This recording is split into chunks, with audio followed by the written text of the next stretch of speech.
Milton Finch in The Magic Paintbrush.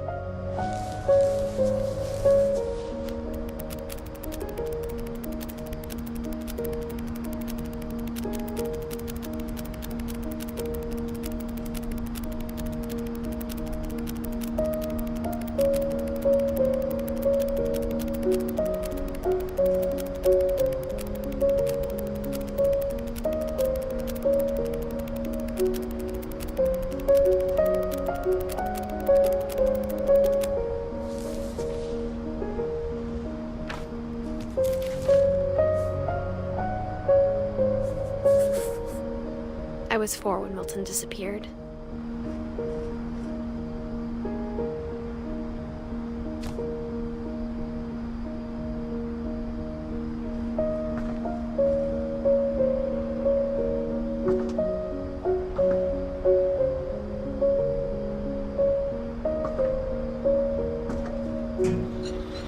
Mom spent months searching for my brother. Then she sealed the doors.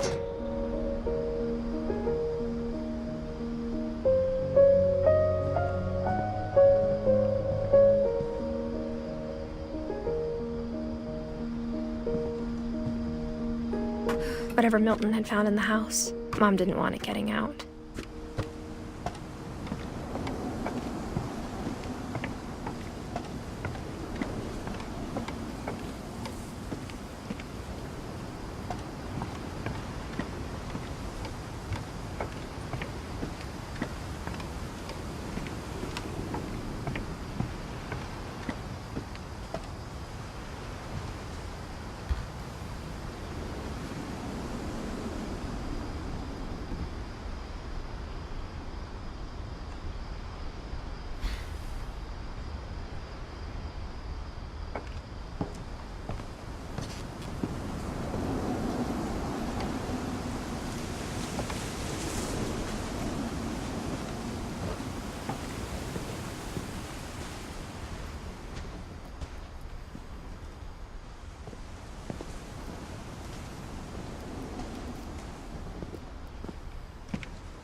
Mom definitely blamed Edie, but I think Louis blamed himself.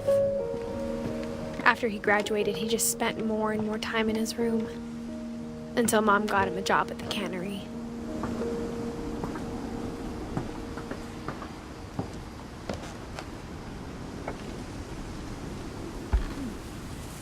Everyone always told me to stay out of Louis's room, except Louis.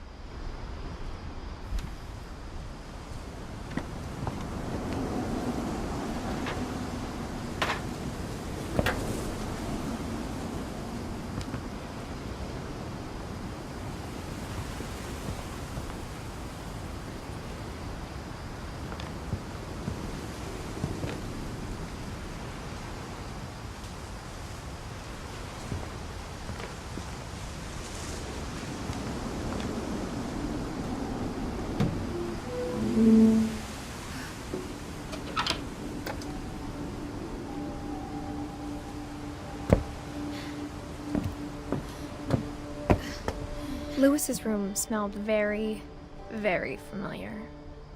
That part of him lived on.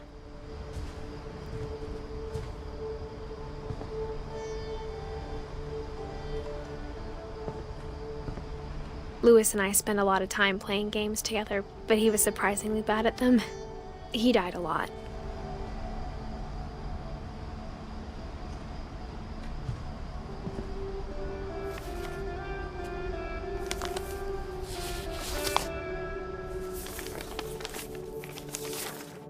Dear Mrs. Finch, as Lewis's psychiatrist, I can understand your desire for an explanation. As I see it, the trouble began in January, shortly after we convinced your son to seek treatment for substance abuse. Newly sober, I believe Lewis first noticed the monotony of his daily life.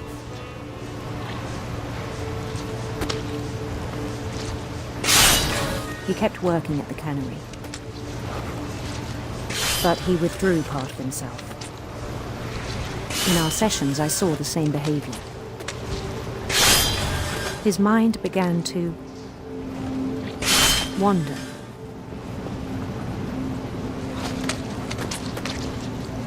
I asked him to describe it.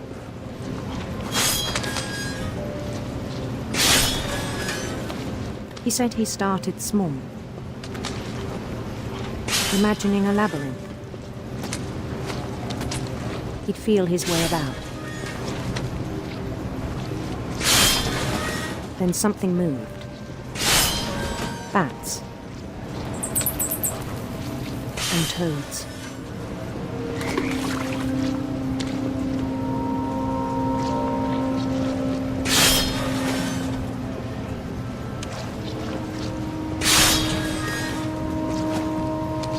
And things that have not names. He knew it was all in his head.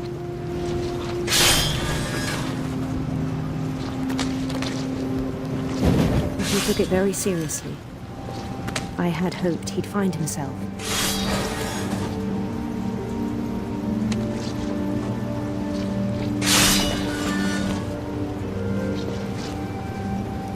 But he found something more. I worried about him then. Daydreaming at the cannery. I spoke with his boss,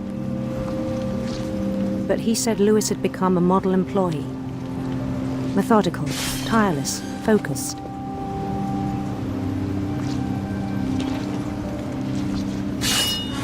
Like a whole new Lewis. So I let him go on.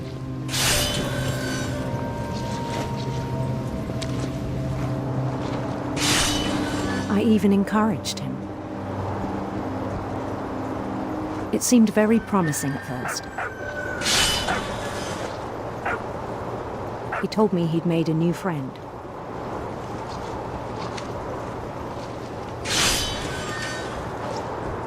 On the edge of a city he named Lewis Topia. He built the city up slowly, brick by brick. Then he made musicians.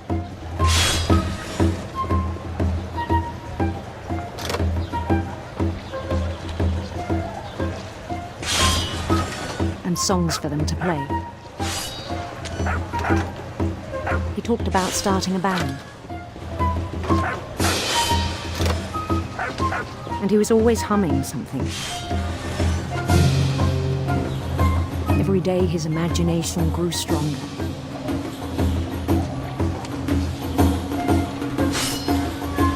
He no longer spoke at the cannery. But his chopping was as reliable as ever. Then one day it struck him that all the cheering crowds, even the stones under his feet, were all in his imagination, so he could do whatever he wished.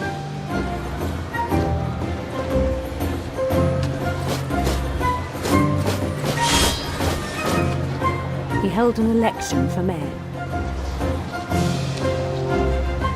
and he won. They begged him to stay, but his mind was already wandering. It became a game for him.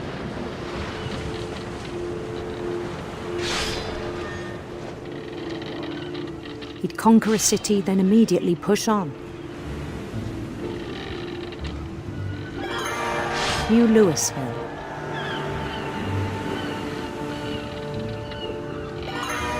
St. Louis. He started drifting away from our reality.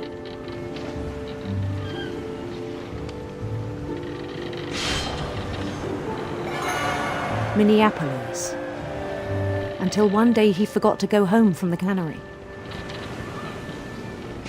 Even as his mother pleaded with him, part of Louis kept sailing on.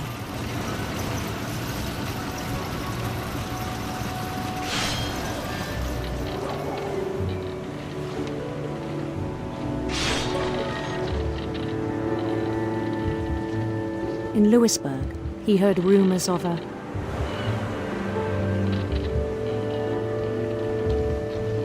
handsome queen.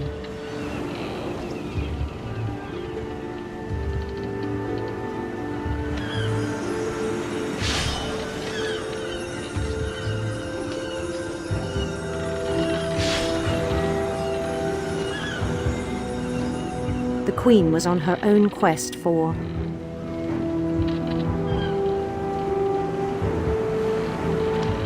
radiant rainbows.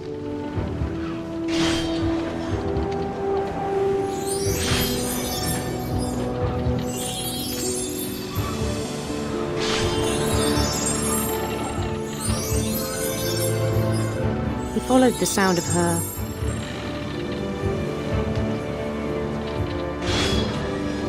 silver harp.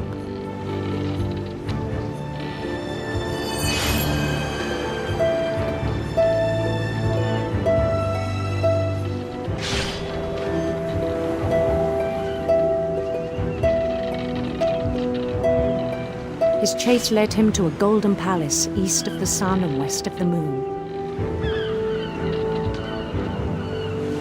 Even then, his logic remained sound. He knew the world was all in his imagination.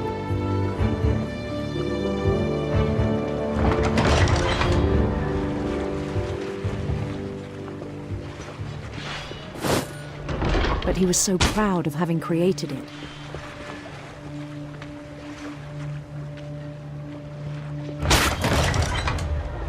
In his own eyes, he'd become something greater than a king.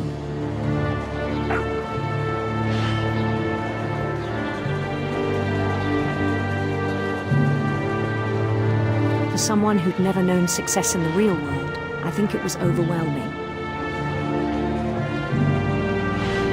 And then it struck him that the real Louis was not the one chopping salmon, but the one climbing the steps of a golden palace.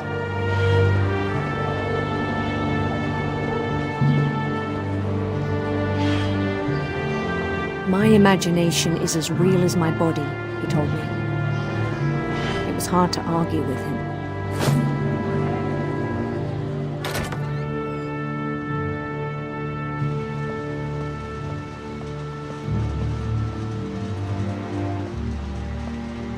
He began to forget the world we know.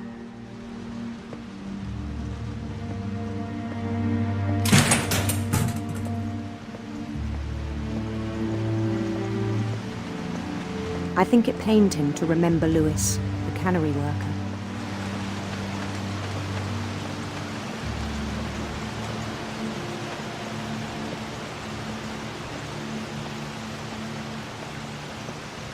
He began to despise the man with a royal contempt.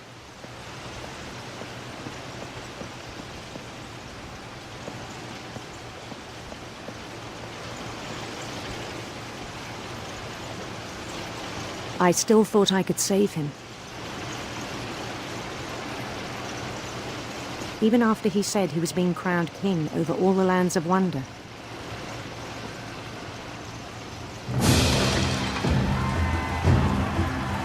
The palace would be packed with his companions.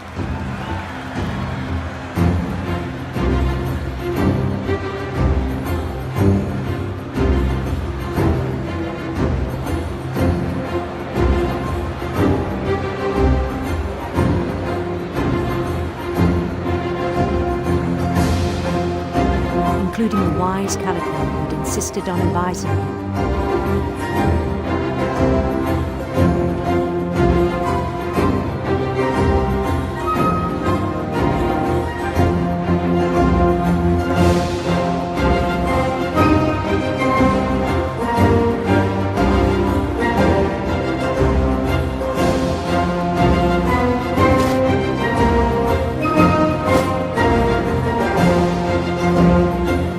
His queen waited, holding his crown.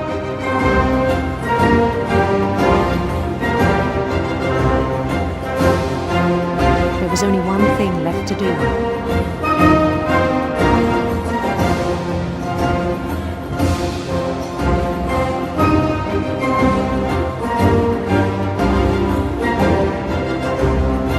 Bend down his head.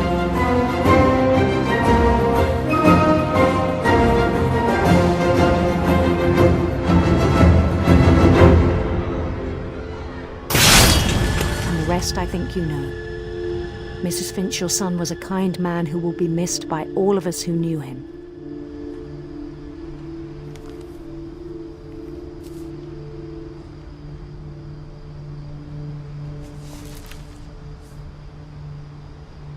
My brother was really cool.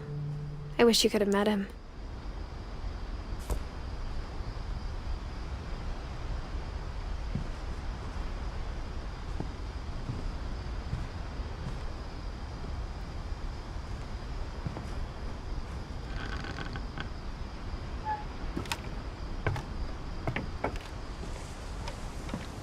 On the way back from Lewis's funeral, my mom told me to start packing.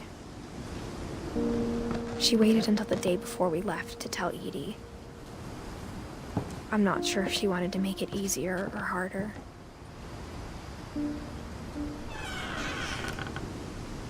I wish we'd stayed.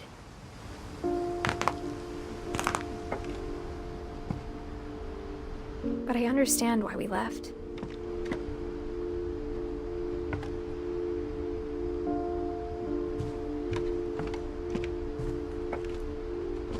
My mom ended up leaving everything behind.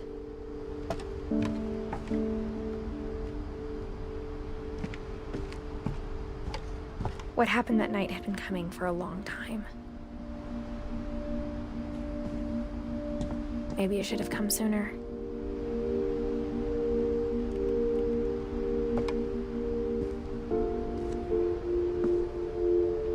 But it had to end one way or another. All that's left now is to tell you about that last night.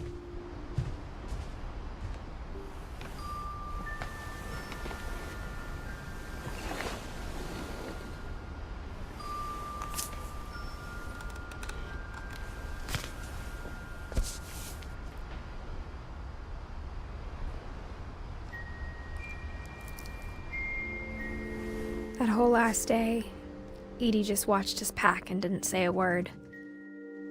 Until supper, when she raised her glass and said, "To our final night together, and all our final nights apart." Grandma, you know what I said about alcohol. Some of your medications are very Edith, specific. I left a present for you in the hallway. Why don't you go open it? The grown-ups have to argue now. I'm sorry, you're right. We're all leaving tomorrow. Let's just enjoy our last... I'm not leaving. Edith, you're excused.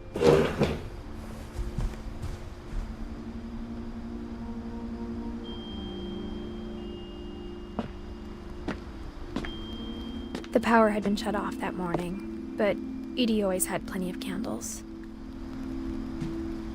When my mom sealed the library, I don't think she knew about the other entrance. Or that Edie had a key to it.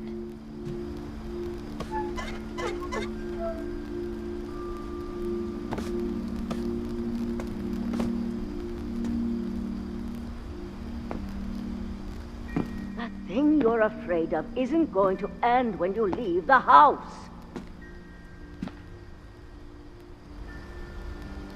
Edith has a right to know these stories. My children are dead because of your stories. I think it's best if Edith and I leave tonight. We'll have the nursing home send a van for you in the morning. Okay?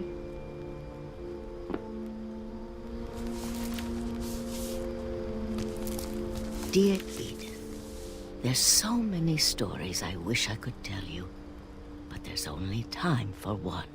This is about what happened on the night you were born. That night, the tide went way, way out.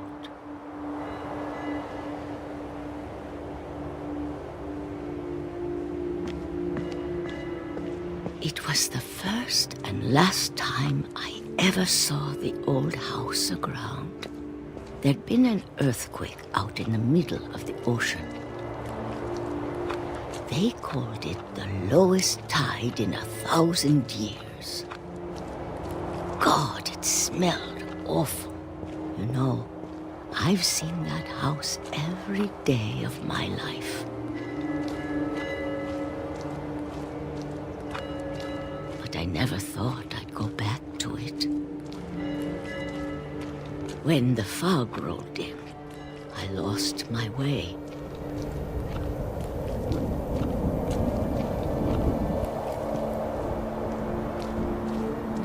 I got turned around.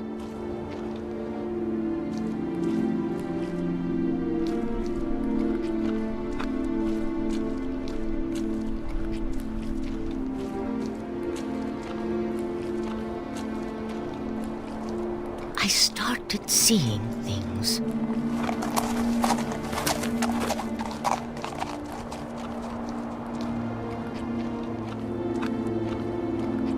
Things I'd forgotten had ever existed.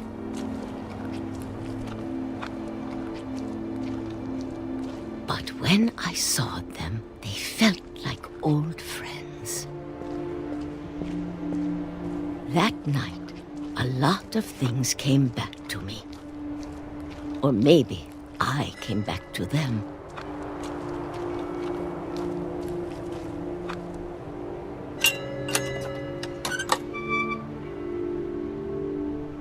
Things I can't explain, but that I need you to try and... Edith, what are you doing in here? It's mine. Edith! Mom, you're gonna rip it! Let go! I kicked and screamed, but Mom dragged me to the car. I never saw Great-Grandma Edie again. The next morning, the van came to pick her up, but she was already gone. After that, we moved around a lot.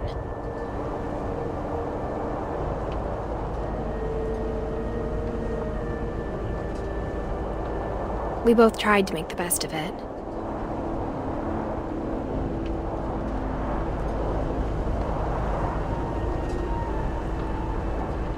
A few years went by.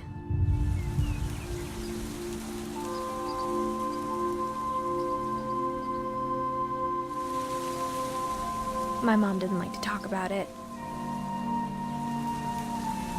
but she started getting sick a lot. The rest happened pretty quickly. She got better for a while, and then she didn't. And then I was alone.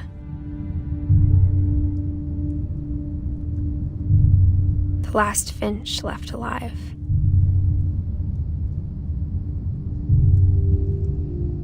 Until I found out about you. I'm still not sure what to tell you about all this. If we lived forever, maybe we'd have time to understand things. But as it is, I think the best we can do is try to open our eyes.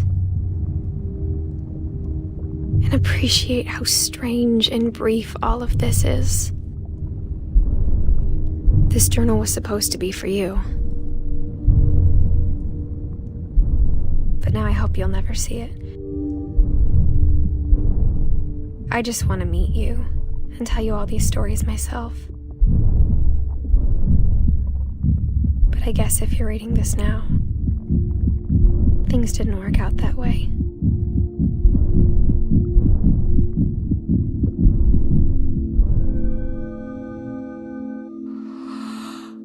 This is where your story begins.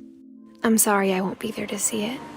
It's a lot to ask, but I don't want you to be sad that I'm gone. I want you to be amazed that any of us ever had a chance to be here at all.